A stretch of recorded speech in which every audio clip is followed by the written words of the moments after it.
The question of health follows us throughout our lives. Can healthcare keep pace with our ever-increasing life expectancy? And at the same time, can it help where time is most scarce? Can it extend our biological clock so that the children we long for can be born? My name is Sophia Fergerdi. I've been working with families since 2010, and for years, my team and I have been studying the key trends that shape family life worldwide. In this chapter, we look into how healthcare intersects with demographic trends.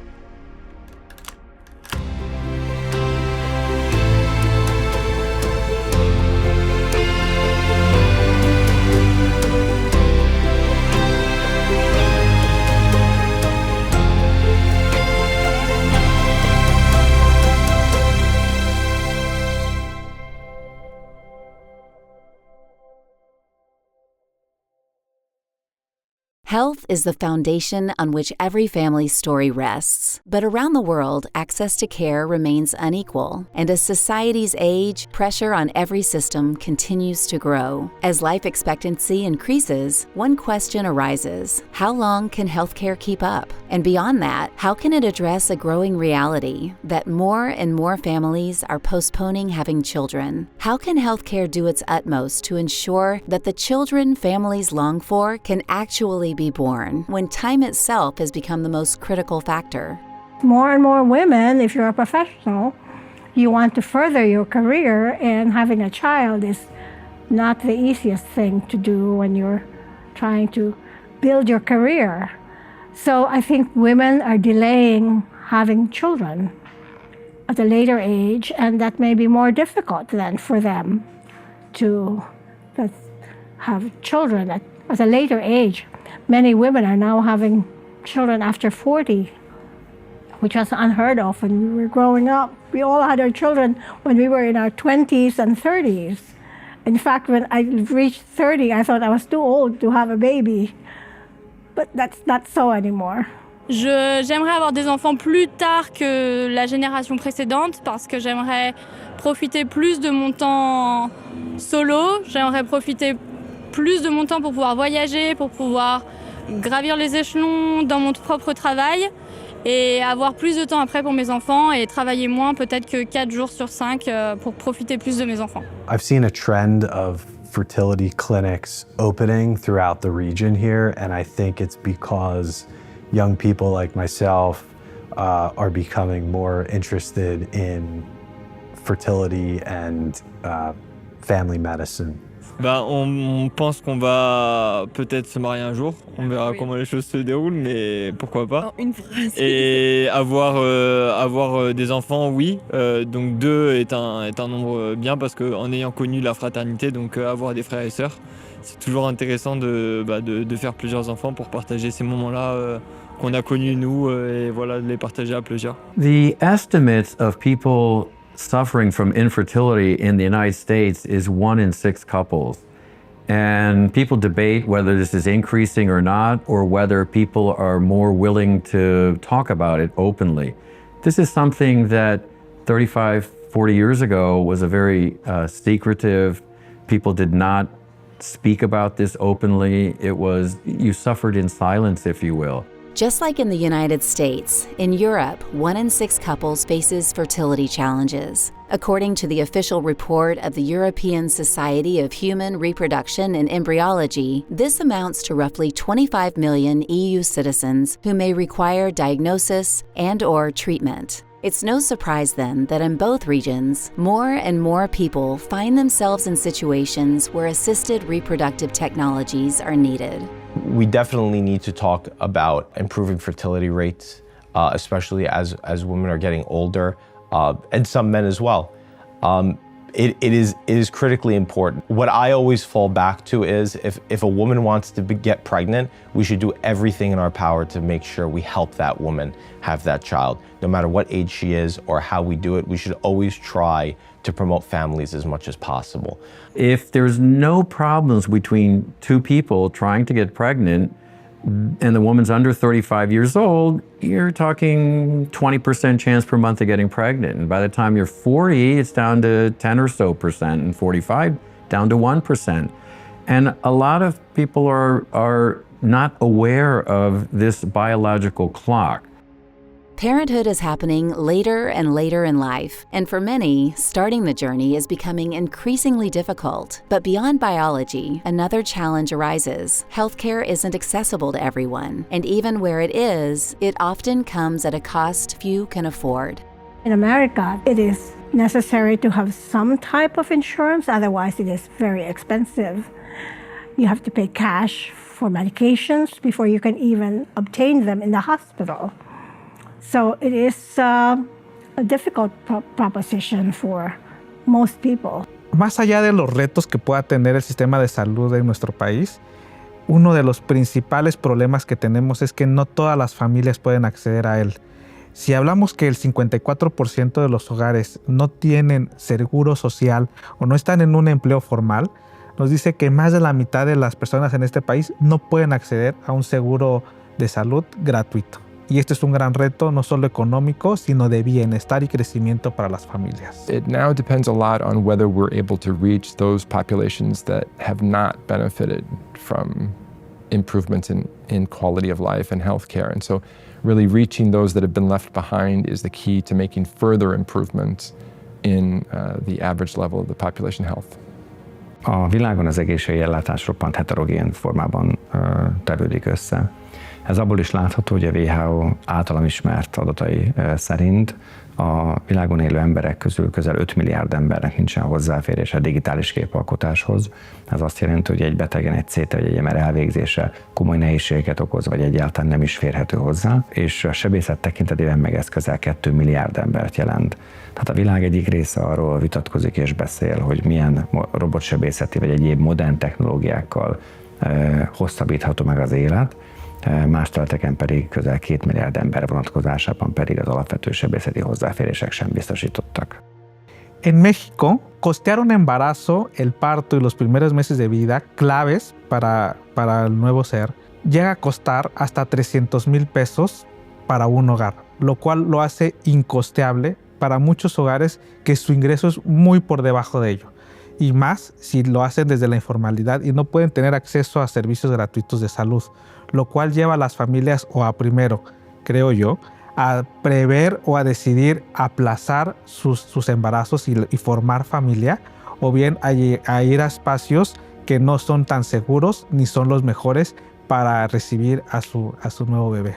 I think they do have some benefits after having children, but the healthcare system is not that good over there because it's pretty expensive for anything. So I think that's why we don't talk about having children or family often. We are facing the same issues living in Denmark in another country. So we have the same challenges. So we are basically on the same level. Het is op zich een goed systeem, maar het is wel, per jaar wordt het duurder. Voor kinderen is het in Nederland heel erg goed geregeld. Tot 18 jaar hoeven ze geen maandelijkse kosten te maken. En zijn ze eigenlijk gewoon aangesloten bij de verzekering van hun ouders.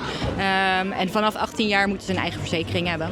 Magyarország egy olyan ország, ahol az egészségügy mindenki számára elérhető. Terméketlen családokban is a gyermekvállalásnak a segítsége az Európában egyedülállóként teljesen ingyenes. Magyarországon mind a szülés, mind a gyermekellátás, azt kell mondanom, hogy európai szintű, és mindenféleképpen mindenki számára egyaránt elérhető. Magyarországon vásárlóerő paritáson mérve egy olcsó egészségügyi ellátást látunk. Az olcsósága nem abban van, hogy ez minősége nem mutathat nagyon magas szintet, nagyon magas szintű, és minden területén az egészségügynek jelenlévő ellátási színvonalat tudunk biztosítani. Ugyanakkor érdekes módon a történelmi és egyéb hagyományoknak megfelelően ennek a vásárlóerő paritáson mért értéke az alacsonyabb, mint az európai társadalomban. Ezért hozzáférhető sokak számára. In some places, healthcare functions well, but in others, even basic care is difficult to access. And as societies age, when the number of older people begins to surpass the number of younger ones, the strain on healthcare continues to grow. Today, the key question is no longer just how accessible care is, but how long such a system can remain sustainable. Healthcare is one area where we've actually made a lot of progress. I mean, if you look at population change over time, one of the most striking things is the increase of life expectancy. Globally and really in every country of the world, life expectancy has gone up over the past decades. A modern technológiák megjelenésével ugyanaz a kérdés merül fel, mint ami alapvetően az előregedő társadalmak tekintetében. Kérdésessé válik az, hogy egy egészségügyi szolgáltatás mikor válhat mindenki számára elérhetővé, igazán az orvos társadalomnak, az orvoslásnak, vagy akár az adatalapú egészségügynek azon kell gondolkodnia, hogy mikor lesz egy beteg számára méltányos, igazságos és hozzáférhető egy adott egészségügyi ellátás. One of the biggest challenges is there aren't enough doctors, and especially with the aging population, I think not having enough physicians is a big problem. A világon az egészségügyi ellátórendszer működtetése komoly problémákat jelent globálisan. Nem csak Európában, a világon mindenhol. A személyes véleményem az, hogy a segítő szakmák alapvetően nem kapnak akkora fókuszt vagy olyan súlyt, mint akár évtizedekkel korábban. Ha belegondolunk abba, hogy Ausztráliában 2018-ban próbálták ki először azokat az ápoló robotokat, amelyek próbálták a krónikus és tartós kezelésre szoruló betegeknek a mindennapjait könnyíteni, akkor ez elég sokat elmond arról, hogy a világ alapvetően küzd azokkal az emberekkel, akik ezt a hivatást választanák maguknak. Considering the challenges facing healthcare, its rising costs, the shortage of professionals, and an aging population, the guidance of our experts may give us all pause, not just about systems and policies, but about prevention and the role of individual responsibility in maintaining health, long before care is ever needed. Education, education, education. People are driven to succeed in their careers, finish their education. They want to devote their time and energies to be financially and materially successful. And when they suddenly wake up at age 38 and say, okay, now I want to have a child, and it's not successful, again, that can lead to a lot of stress that may have been avoided if they'd started earlier.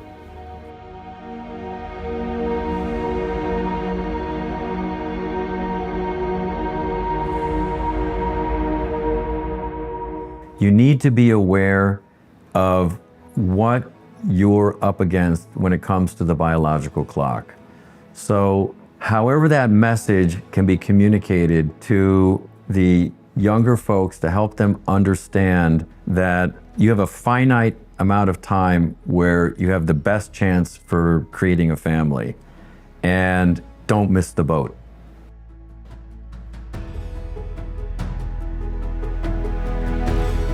A fiatal generáció, a gyermeket szeretne vállalni, érezze azt a lehetőséget, hogyha ő neki orvoshoz kell fordulnia, akkor tud kihez fordulni. És én azt gondolom, hogy erre mi megfelelő hangsúlyt helyezünk, magán a Semmelweis Egyetemen belül is, és azt gondolom, hogy ez egy olyan dolog, amire méltán büszkék lehetünk. Azáltal, hogy kitolódott valójában a gyermekvállás kora, tehát a közel 40 éves kor környékén születnek ma szülőktől gyermekek, azt a kötelezettséget adja az orvostársadalomra, hogy egészségesebb 60-70 éves szülőket próbáljon meg fenntartani ebben a társadalomban. Illetőleg nagyon fontos az, hogy a gyermekvállalást követően is a szülőknek tudatosan kell érezniük annak a súlyát, hogy az életkorukból fakadóan akár több olyan betegség vagy korlapot áll fenn, amelynek az időbeli felismerése vagy kezelése biztosítja majd a gyermekéknek a boldog és biztonságos családot a jövőben. A világon sehol sincs olyan egészségügyi ellátás, amivel maximálisan elégedett lenne, mind a piac, ugye az egészségpiac, mind az ellátórendszer, az egészségügy, és mind a betegek. Látunk olyanokat, ahol nagyszerű adatok jönnek, de kiderül, hogy a betegek a legkevésbé elégedettek ezzel a rendszerrel. Ezen rendszerben valami úton, módon egyensúlyt kell biztosítani. Ugyanakkor nagyon keveset beszélünk arról, hogy mi az, amit tehetünk. Egy ember egészségéről 80%-ban saját maga tehet. Én azt gondolom, hogy nem kellő mértékben hívjuk fel erre a figyelmet, mert a legfontosabb a megelőzés, a prevenció, az egészséges életmód. Én azt kell mondanom, hogy ez a legfőbb üzenet, ezzel válhatunk legerősebb nemzetté, ezzel válhatunk legjobbá. Tehát tegyünk az egészségünkért, ne felejtsük el, hogy magunk vagyunk felelősek érte. A prevenciónak az lenne a lényege alapvetően, hogy olyan típusú megelőzéseket biztosítson, ami a betegség stádiumait vagy a betegség kialakulását előzi meg. Ebből fakadóan valójában azok az idősödő emberek, akik belekerülnek a nyugdíjkorhatár körüli életciklusukba, azok valójában egyrészt élvezni tudják magát a nyugdíjas évéket, vagy esetlegesen a munkaképességüknél fogva akár továbbiakban is hasznos tagjai lehessenek a társadalomnak. Magyarországon egy kiváló helyzetben vannak a megszületendő gyermekek. Magyarországon a megszületés körüli időszakban történt szűrővizsgálatok száma, amely talán 40-50 körül van emlékeim szerint, biztosítják azt a biztos elindulást vagy alapot, ami egy egészséges életbe való belépéshez szükséges. Aztán rájuk van bízva igazán azt, hogy ezt a saját prevenciójukkal, tudatosságukkal, sportolásukkal, egészséges életmóddal hogyan teszik majd teljessé.